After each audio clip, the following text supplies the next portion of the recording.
Welcome to Discipleship Diagnostics, the videos where we answer all your questions about discipleship and the Discipleship Pack.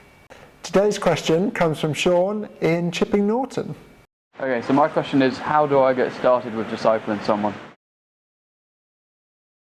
Yeah, we get that question a lot, and actually it makes sense once we've talked about who you want to disciple and what to look for that, and how to ask them to become a disciple. The next logical question is, well, where do I meet with them and how long for? So is that something either of you guys have thoughts about? I guess if we start talking about where to meet, we're going to have to answer lots of safeguarding questions. So is that where we're going now, or? Yeah, you're right.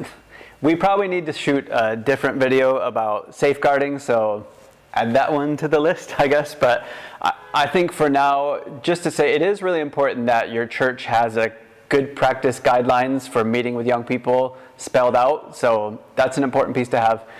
For now, I think we just say, hey, make sure when you're meeting with a young person, it's in a public place or a place where there's other people.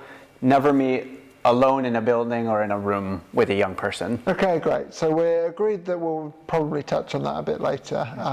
But in terms of where you guys actually meet, Claire, what sort of spaces do you use? I tend to either meet in a local park where there's green space next to it and they normally go, or in a local coffee shop. We've got a really good coffee shop near us that's big and spacious, and the tables are spaced apart enough that young people don't feel like their whole conversation is being overheard, but there's enough people coming in regularly that it's a public space. And how about you, Darren? What sort of places would you use?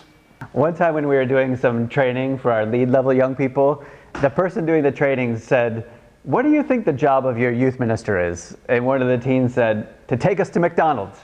So I always thought that McDonald's was a great place to do discipleship, because even if the discipleship doesn't work out, at least you're doing your job, right?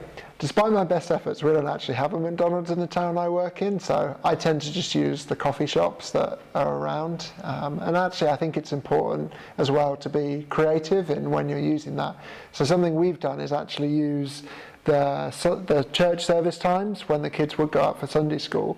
We've taken some of them across the road to one of the coffee shops to be able to do our discipleship time then. So I think that's important as well, is thinking about where and when you're doing that. Great thoughts, Matt. So yeah, if your church has a building, you can use that space.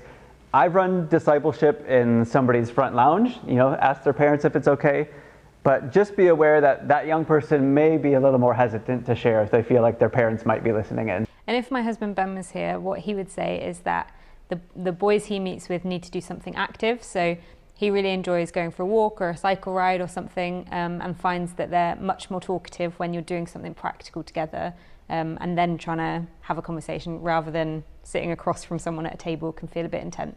That's really helpful, Claire.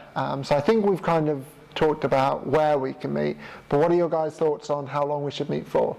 I think if it's with one person, an hour is long enough for focus time with them. But the more people you have, the longer you need to allow, because otherwise you have the one talker and there's not time for everyone to share. So probably an hour and a half if it's more than one person. Yeah, I just think we need to be really aware of what young people have been up to before our meeting time and after, and just being realistic about the amount of focus we're asking them to do. Because in general, especially boys and younger boys, they're not going to be able to stay as focused as older teenagers are. So just be realistic with how long you meet. And I think one thing I always notice when I start these discipleship groups is those first couple of weeks, you're really excited, they're really excited because it's new, it's a bit different, and conversation flows a lot more, and it can, if you let it, it can just go on and on and on. But after a couple of weeks of that, I think they really start feeling, is this how much time I really want to give up to something? So I think it's important that we kind of keep those boundaries from the start and really stick to them. And I've seen that be an important thing for a lot of young people as well. But I think if we keep talking, we're actually going to get into our next question of what we do during this time. So we'll cut that there for now, but thank you for watching. And if you do want to learn what do I do with this time, how do I structure it, then please come and watch our next video.